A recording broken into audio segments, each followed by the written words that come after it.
Në paraqitjen e parë pas vitit të ri, opozita kosovare fton qytetarët në protestën e 9 janarit dhe thot se ajo do të jetë e qetë. Ne do të vazhdojmë edhe këtë vit në të njëjtën formë me protesta.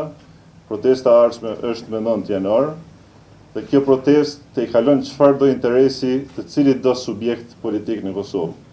Ne konsiderojmë se është obligim dhe detyrim i secilit qytetar të Republikës së Kosovës që ta bëj minimumin në kundërshtimin e një projekti serb, për shkak se këtu tani me taborët dhe gjërat janë të ndara. Pas lirimit nga arresti shtëpiak, deputetja e AK-s Donika Kadaj Bujupi në konferencën e parë për gazetar tha se pavarësisht se paguan çmim të lartë me burgosje për kundërshtim të marrëveshjeve, që kushtetuesja konstatoi se patën të drejtë, do të vazhdojnë së kundërshtuari legitimitetin e kësaj qeverie.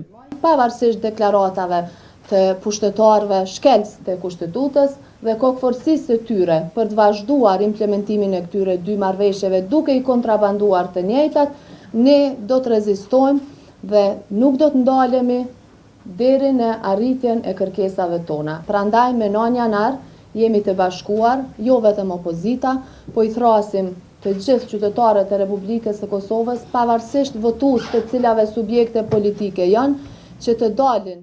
Ndërsa deputetja nismës për Kosovën Valdete Bajrami u shpreh se nuk është turp që qeveria të pranoj gabimin dhe të thotë që nënshkroi marrëveshje pa e lexuar atë. Posaçërisht Isa Mustafa dhe Hashim Thaçi vazhdimisht kanë deklaruar që asnjë pikë, asnjë presje e kushtetues nuk është shkel.